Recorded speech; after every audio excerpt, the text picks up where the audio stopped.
Hello, everybody. My name is Dratnos, and welcome to Warrior. What's happening to Warrior in Midnight?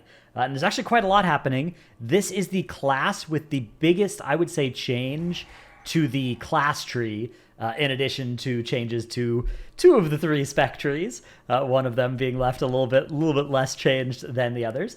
So let's start off by taking a look at what's happening to the class, and we actually have developers' notes for the class as a whole. Since Dragonflight, all three warrior specs have been overloaded with cooldowns, most of which come from the class tree. The warrior class tree is also focused far more on damage dealing and survival than offering interesting choices and new utility warriors can bring to groups.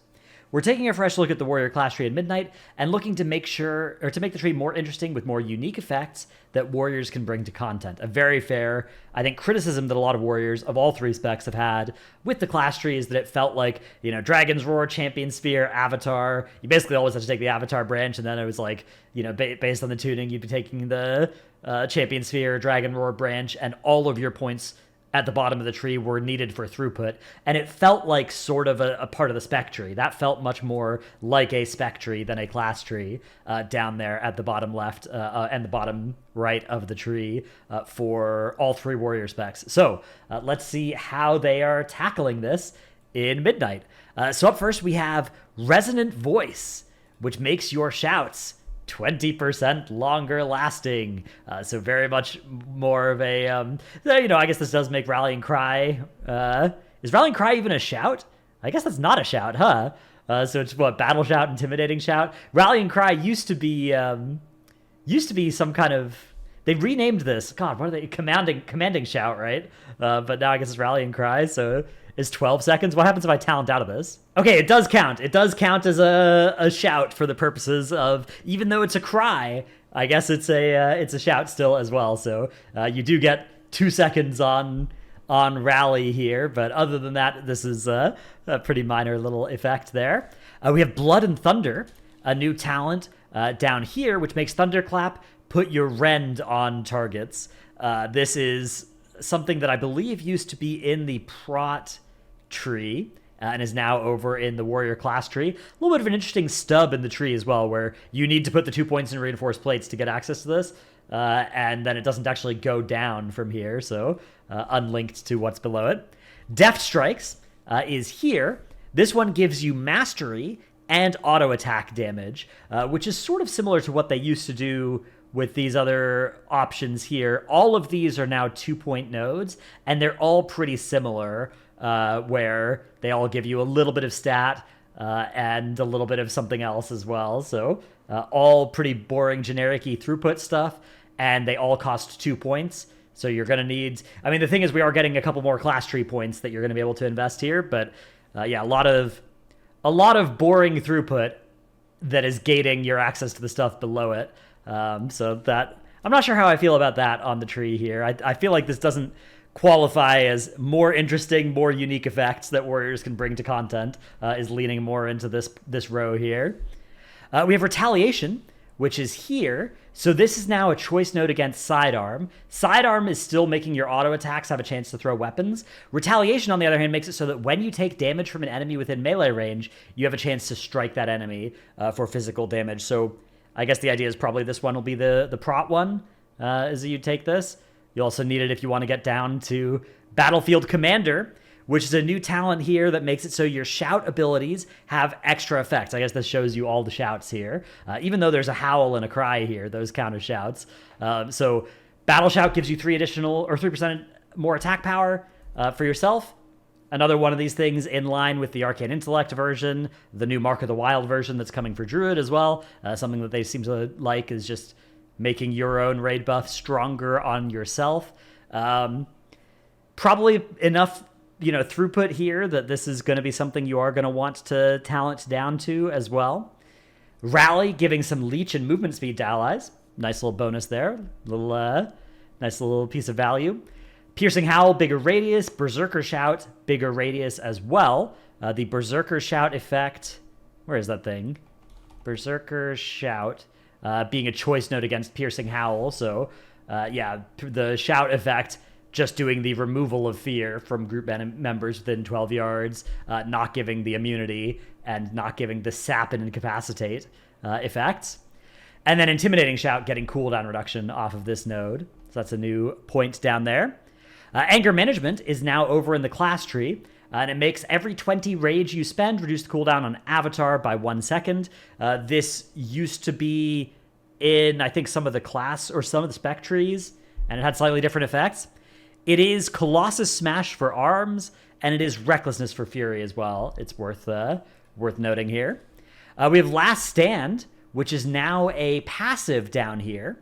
And this is sort of like it's sort of like Battle-Scarred Veteran. So this one says, when your health is brought below 20%, you marshal your inner strength to increase your maximum health by 30% for 15 seconds and instantly heal yourself for that amount. This effect may only occur every 4 minutes. It's a little bit weird that that and Battle-Scarred Veteran both exist. Battle-Scarred Veteran having that higher threshold as well. But if you ever have enough damage that you actually proc both of these, they're very, very powerful together, very multiplicative together. Although, of course, maybe you'd be a little bit sad to have used so many of your defensive resources at the same time as each other. Then we have a new Arms and Fury talent. So there are a couple of new talents just for Arms and Fury on the tree, which is a little bit strange. But you can see here the class tree is going to change how it looks as we move to Arms and Fury a little bit, as we have Interpose coming in over here. So this is a new option only for the DPS specs against Intervene. And this one makes it so that you take 30% of all damage to allies within 3 yards for 8 seconds, or until you take at least 20% of your max health and damage from this effect. So it's sort of like an Intervene that isn't going to kill you, and that also works against non-attack damage. So you can sort of use this as an external on somebody. It's kind of like Blessing of Sacrifice. You can think of it a lot as Blessing of Sacrifice, in fact, I think. Although, of course, it does come with the charge as well, so you might want to use it for that utility. Definitely a pretty nice tool for DPS warriors to have. And one thing that's nice about it now is you can safely use this on a tank as well. Previously, you couldn't really intervene a tank without big risk of dying unless you had parry up or whatever. But this is a lot more utility in that way. Okay, another new talent as well for just the DPS warriors is Rend. So either you apply Rend with Blood and Thunder, or you talent into Rend if you are a non-prot warrior. Prot warriors, of course, just get this by default. All right, we have some other talent changes as well with Honed Reflexes, giving some more cooldown reduction.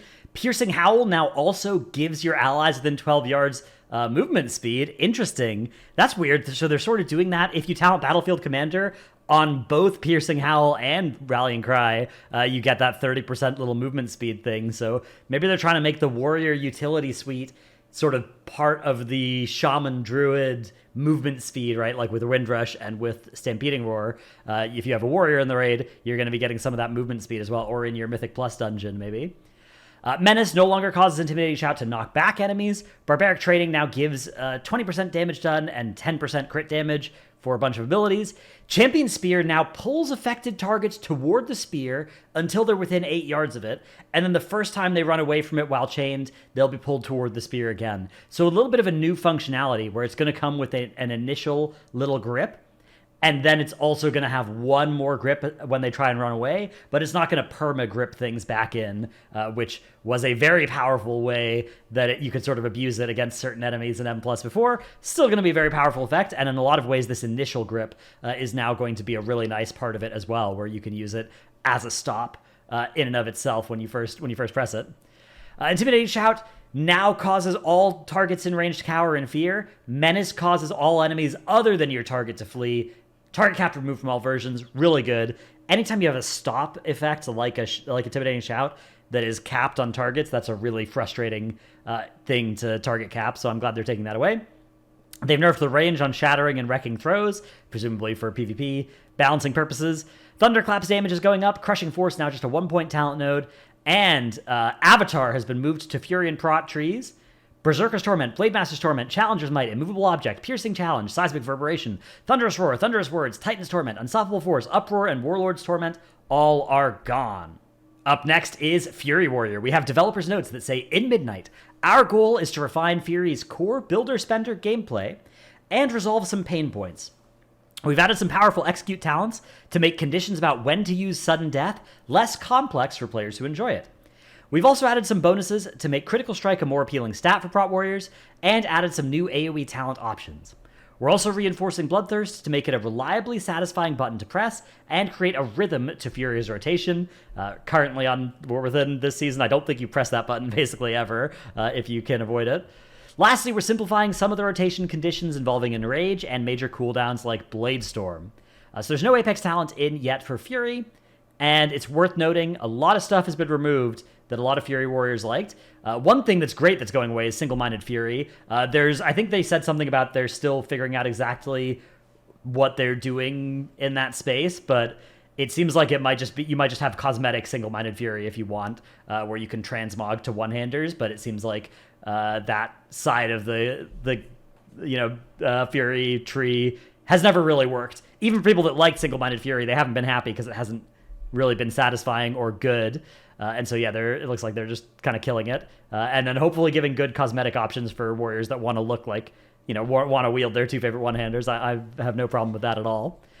Ashen Juggernaut, Dancing Blade, Depths of Insanity, Onslaught, Ravager, Slaughtering Strikes, Storm of Steel, Tenderized Titanic Rage, and Unhinged are all going away as well. And Blade Storm now generates less rage per strike as well. And crucially now, for Fury, Blade Storm is a choice node against Odin's Fury. So that's a big deal here. Odin's Fury is going to generate 20 rage.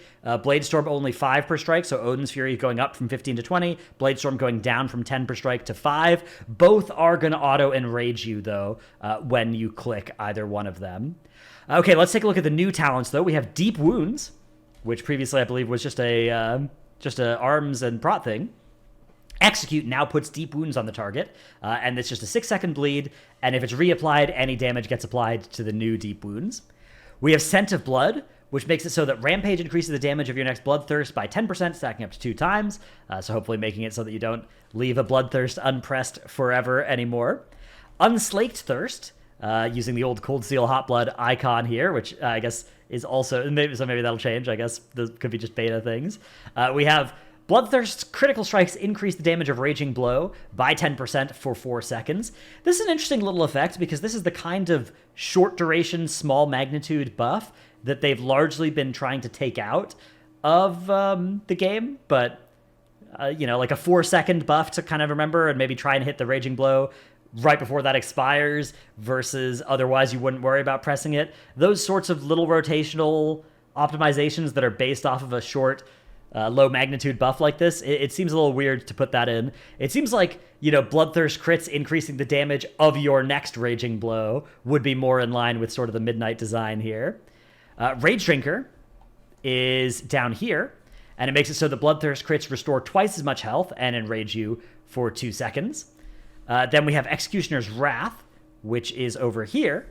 This one makes Execute generate more rage and increase the damage of Rampage by 10% for 4 seconds. Again, another one where, at least there, you're not going to be ever doing 2 Rampages in 4 seconds, so it's not the kind of thing that I think is as weird, but still a 4-second 10% damage amplification there. Then we have Surge of Adrenaline over here. When Raging Blow resets its own cooldown, your auto attack damage and speed is increased by 30% for 6 seconds. At least not something that you really need to play around as much, probably. Then we have Kill or Be Killed. This one's cool. It's when you would sustain fatal damage, you instead fly into an unstoppable rage, becoming unkillable, immune to movement impairing effects for 8 seconds. If you kill your killer in that time, you emerge triumphant from the blind rage with at least 20% of your max health intact. If you are not victorious, you die. This can only occur once every 5 minutes. Powerful effect under some circumstances. In a lot of raid and M+ situations, it's pretty rare you'd be able to actually kill the thing that killed you within 8 seconds, but this does give you 8 more seconds of DPS every time you die. And maybe you could come up with some cheese on certain mechanics as well. If you could say taunt and just, hold a boss for a tank combo while you're in this unkillable rage of some kind. That could have some utility. My suspicion is the fact that this is a talent point at the bottom of the tree means you're usually just not going to select this for PvE content because the opportunity cost of dropping, one of these throughput options is probably not Probably not something you can take a... it's not even a cheat death, right? Like a very conditional, sometimes cheat death. I don't think you'll ever take. Then we have Powerful Enrage being modified here. So this is a choice note against Frenzied Enrage, which gives your Enrage haste and movement speed. The other option is to make it give you Mastery and Leech. Improved Whirlwind. This one now makes it so that your Whirlwind buffs your next... where is it? Here. Your next 4 single target attacks up from 2. And Meat Cleaver has been redesigned to make Whirlwind deal additional damage when it hits 3 or more targets, and you have no stacks of Improved Whirlwind. So they want to be very careful that you don't spam Whirlwind on Fury, but they do want to make Whirlwind hit harder, and the way they've set this up is made it so that you press Whirlwind, and then you still have to spend down your Improved Whirlwind, but then your Whirlwinds do double damage under those circumstances. There's also been a redesign here to Rampaging Ruin. Is this actually a redesign? Maybe not. I don't know, maybe this has always worked like this. It's not in the patch notes, but this one does make it so that while Improved Whirlwind is active, Rampage does some AoE in front of you. Maybe that's already in, because I don't see a note about that. Okay, Bloodborne has been redesigned as well. So that one is over here, making it so targets crit by Bloodthirst take 20% additional damage from your bleeds for the next 12 seconds. Then we have Deft Experience, which is a 2-pointer here, making it so that Bloodthirst's chance to enrage you is increased, and if you are enraged, Bloodthirst extends your enrage by 1 second. Frenzy's been redesigned. This one makes it now so that your Rampage gives you 2% haste for 12 seconds, which can overlap. Critical Thinking has been redesigned over here. Raging Blow's crit chance is going up, and its crit damage is going up with this. This is sort of the Raging Blow side of the tree, I guess, with Surge of Adrenaline as well. And then Rampage now replaces Slam. So no more Slam in your spellbook looking at you and being like, hey, here's Slam. Something you don't... I think that's good, replacing those sorts of things out of the spellbook. I think is smart, because otherwise people sometimes get confused, and that seems... again, it's not a big deal, but, like, what's the point? Why is Slam there? And then we have a couple of things going up to 2-point nodes. Improved Bloodthirst and Cruelty, both going up to 2 points. Blood Craze now increases the crit damage of your next Bloodthirst, was crit chance. Recklessness only gives you 50% rage gen, was 100%, so that's a nerf there. And then, as mentioned, the Odin's Fury Bladestorm talent choice node exists, which is sort of -1 keybind. I'm not quite sure how I feel about this. I think I like Odin's Fury more than Bladestorm in principle, but I did like... So Fury Bladestorm, there's been some iterations I've enjoyed and some that I haven't when playing a little bit of Fury. Yeah, and then we still have the Avatar Reckless Abandon choice node down, or we have the now Avatar Reckless Abandon choice node down here, giving you an option. Yeah, I guess it looks like probably Reckless Abandon is what you'll go for. You won't take Avatar, but I don't know that for sure. Anyways, that is Fury. Overall, pretty modest changes to how the spec actually plays. I don't know, at its core, I feel like this one could use a little bit more iteration to be ready for. Like, it seems like there's just a little bit missing and a little bit of stuff that kind of doesn't make sense. These 4 seconds, 10% damage amps and stuff. Not sure how I feel about those. Okay, Arms is up next. We have a developer's note. Much of Arms damage has been from aligning damage increase and high damage cooldowns together, and the loss of damage from not doing this correctly every time can be very high. We're keeping focus on Colossus Smash as Arms' most important damage cooldown, and adding some new talents to customize it for different fights. We've also removed some of its modifiers to the next use of an ability, such as Martial Prowess, to make it less complex to determine the best rotational ability to use. Finally, we're improving Sweeping Strikes to keep Arms solidly in place as a champion of 2-target cleave. So let's take a look. They're killing, Anger Management going to the class tree, In for the Kill, Juggernaut, Martial Prowess, Ravager, Rend going to the class tree, Skull Splitter, Stormwall, Test of Might, and Warbreaker, but Colossus Smash is sort of turning into Warbreaker. Colossus Smash, yeah, it's basically just Warbreaker by default now. It's even using, I guess that's, I forget which icon this one is, but it does hit all enemies within 10 yards when you press it. Okay, so we have some new talents. Initiative here is a new choice node that makes it so that Charge makes your auto attacks generate 50% more rage for 5 seconds. The alternative being Blood Surge, which makes it so rend damage can generate some rage. Interesting little effect though if you can find fights and contexts where you can charge on cooldown. Then we have Brute Force, which makes it so this is a choice node against efficiency, which makes rage count as double if it's spent on Slam towards Tactician. The other option is Brute Force, which says if Slam doesn't trigger Tactician, your next Slam gets 100% increased critical strike chance. So both of these are Slam enhancing Tactician talents. It's a little bit of a weird thing to put on a choice node against each other. Then we have Just Warming Up, which is a choice node against Broad Strokes. Just Warming Up makes Colossus Smash generate rage. Broad Strokes instead makes Colossus Smash give you 6 charges of Sweeping Strikes. So Sweeping Strikes has been redesigned, which is now, let's see, is it on the tree? I guess it's just improved Sweeping Strikes is on the tree. Sweeping Strikes has been redesigned to make it so your next 12 single target abilities within 30 seconds hit 1 additional target within 8 yards for 75% damage, and it's on a 30-second CD as well. So you can sort of opt in for Colossus Smash giving you an extra 6 charges that doesn't allow it to go over 12. Or you can just make Colossus Smash generate rage in situations where you don't need full uptime on the Sweeping Strikes buff on yourself.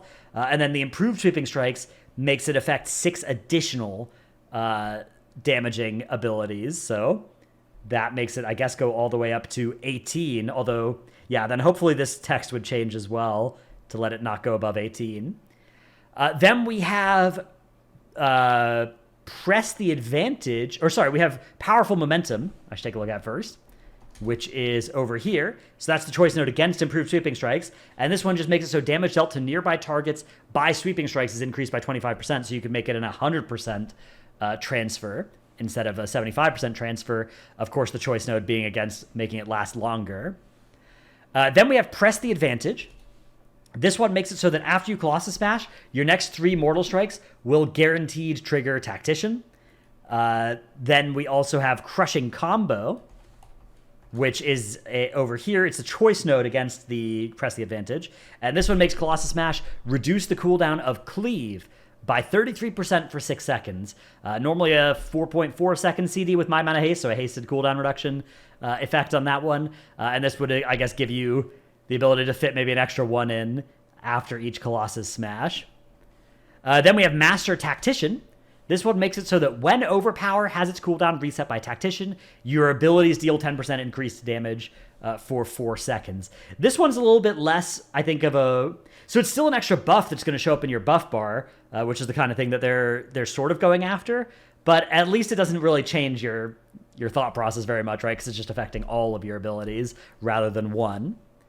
Then we have Deep Wounds. This one makes it, again, it's the same as the Execute or the Fury one now. It makes Execute apply a Deep Wounds, although it's worth noting the bleed effect is a little bit longer here for arms, although maybe that's because of Bloodletting, which is increasing the duration of Rend and Deep Wounds' bleeds, so that's why it would be 6 seconds by default without that. We have Soften Them Up, which is over here. It makes Slam increase the damage of your next Mortal Strike by 10%, stacking up to 3 times. A little bit of a... Again, it's probably something you would want to track, although it's not a buff with a duration. This is a buff with, a stack count that you do probably want to be showing somewhere to be playing the spec optimally, although maybe not. Maybe you're always pressing Mortal Strike as a prio over Slam anyway, so it maybe wouldn't matter. Although maybe if you're just getting close to your next Colossus Smash, you're deciding between whether to press a Slam or AFK for a global, and your decision would be influenced by whether or not you already have 3 stacks of this. I don't know. I'm just making up some rotational stuff that I have no idea if that sounds at all reasonable for something that would change your play. Then we have Fatality. This one makes Mortal Strike have a high chance to apply a Fatal Mark to the target, stacking up to 5 times. Your next Execute on that target causes the Fatal Mark to deal physical damage per stack. So this one I think is really designed to make sure that your sudden deaths, you are, making sure you're talenting this and then pressing this if you're going down this tree, which you presumably are, and every time you proc one, you can explode 5 of those Fatal Marks, which is hopefully you're not ever getting a situation where you don't get enough sudden deaths to actually be exploding these things. Okay, then we've had Mastery be redesigned. Mastery is now While wielding a two-handed weapon, you deal additional damage. Gosh, what a stat. This is, I guess right now I'm Spec Arms and I'm not wielding a two-handed weapon, so Mastery is really telling me that I shouldn't be doing that. So that's really helpful, a really helpful piece of utility for this new Mastery, so... Yeah, it's a flat increase to all of your damage, just like Versatility, which also gives you some damage reduction, just like Crit, which is RNG chance, and Haste, which is based on speeding you up. But yeah, that's really something for the Arms Mastery there. Okay, then we've also had Blunt Instruments be redesigned. This one now makes it so that your Colossus Smash is 20% stronger, but also 20% shorter. The alternative there being Spiteful Serenity, which makes it 40% weaker, but 100% longer lasting. So you can opt in for making Colossus Smash either long duration, small effects, short duration, bigger effect, either way, or you could save the talent point and skip this point entirely. Fueled by Violence now gives you healing for Rend and Deep Wounds damage over time. So presumably you are going to want access to Rend if you are an Arms Warrior, although maybe you take Blood and Thunder instead to apply your Rend. It's probably just better, right, to, click a Thunderclap instead of a Rend, even on single target. I don't see what the upside would be to playing Rend instead of just Blood and Thunder and then using Thunderclap instead of Rend, although maybe there's something I'm missing there. Collateral Damage has been redesigned as well. Now it's when an ability used during sweeping strikes damages a second target, your next Cleaver Whirlwind deals 25% increased damage, stacking up to 3 times. Fervor of Battle now requires 3 targets to trigger its effects. And then we also have Tactician is now buffed to a 2% chance per rage, up from 1%, so double chance of proccing on Tactician. Sharpened Blades and Strength of Arms are both now 2-pointers. Executioner's Precision now buffs the next Mortal Strike rather than applying a debuff to the target. Bloodletting now increases duration of Rend and Deep Wounds and makes Mortal Strike apply Rend if the target's below 35% and the warrior either has Rend or Blood and Thunder. Crit Thinking now increases Execute crit chance by 5% and refunds 10% of rage spent on Execute per point. Blade Storm now extends the duration of Colossus Smash on the targets the first time it deals damage to them. Ooh, very nice. Ignore Pain cooldown reduced to 6 seconds, and Absorb amount increased by 100%. Wow. Very strong on-demand defensive effect for Arms Warriors. Warbreaker, of course, is now just rolled into Colossus Smash, and then all those talents we mentioned on the top have been removed. I think I like the direction they're taking Arms here. I like making Bladestorm extending the duration of Colossus Smash by its remaining duration, really making it so that you don't feel bad about pressing Colossus Smash and then pressing Bladestorm. That's like always going to be the right play. I think that's further going to incentivize you to play Blunt Instruments as well over Spiteful Serenity. Probably already something, or just not talenting either of these. I bet Spiteful Serenity is not something that you are really ever going to be interested in. But yeah, that's Arms. Pretty cool set of changes there. Let's swap over now to Protection Warriors. So a pretty small set of changes here to Prot. We're pleased that the major spec rework Prot received in Ghost of Kresh has been successful, so we're comfortable letting things settle a bit more. Most of the changes Prot has received are due to several talents moving to the Warrior class tree. In Midnight, we're positioning Thunderclap to be the primary AoE threat tool, and focusing Revenge towards dealing additional damage with your excess rage. To that end, it's been changed to allow Warrior to choose which version suits their needs and content, allow us to better tune it for different content types. So no Apex talents yet for Warrior. We do have a new talent called Sweeping Revenge. So that is over here. This one makes Revenge deal cleave damage in front of you. Without that, I think it otherwise just deals damage to the target and 2 additional targets within 8 yards. Also does replace Slam, so no Slam in your spellbook anymore. Another new talent called I Can Do This All Day. It's not yet implemented, but what it's going to do is it's going to make damage you block add to your Ignore Pain or your next Ignore Pain up to 30% of your max health. Avatar has now been added to the class tree, or to the spec tree rather, taken away from the class tree, and is located on over here, just above Heavy-Handed and then the Ravager or Whirling Blade choice node. Deep Wounds is now a talent. It's been redesigned as well, and it is over here And it's the same effect as for Arms and Fury. It's making Execute put a Deep Wounds on the target. So all 3 specs get the same Deep Wounds, and it's on all 3 of their spec trees. That seems like something that could go over in the class tree, but I guess they need to incentivize the different specs differently with how they want to invest into taking it, placing it in different spots in the respective trees. Violent Outburst now only buffs your next Shield Slam as well. It used to buff your next Thunderclap too. This is really nice because a large thing that you needed to track and play around to be a good prop warrior, especially if you weren't playing Thane, was your Violent Outburst, making sure that it landed on a Shield Slam and making sure that you didn't accidentally blow it on a Thunderclap in single target where you'd miss a huge amount of damage. So now Violent Outburst is only going to affect Shield Slam, and that has removed a big part of skill expression of Prot Warrior DPS, but I don't think it was an especially compelling one to track, nor was it like when you played around this properly, you kind of had these spots where it's like, oh, for the next 5 seconds, unless I proc a Shield Slam, I kind of just can't do anything here. So I just have to AFK, or maybe I screwed up 6 seconds ago when I pressed that last Shield Slam, and that I don't think, even though it was skill expressive to do that, I don't think it was a particularly fun type of skill expression, so I'm pretty glad to see that one go. Red Right Hand has been replaced with Deep Wounds, so that's where that goes now. Blood Surge now triggers off of Rend generating dealing damage. Used to be from now triggers off Rend. It used to be from Deep Wounds. Fueled by Violence now heals from both Rend and Deep Wounds. And then they've also taken away Anger Management, Last Stand, which has gone over here, and Rend, of course, which is now baseline for Warrior, or for Prot Warrior, rather.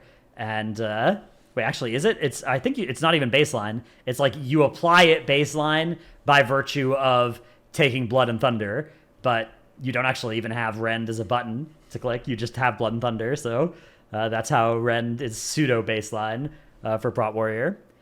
Yeah, big set of changes here for Warriors in general, although Prot getting a smaller pass.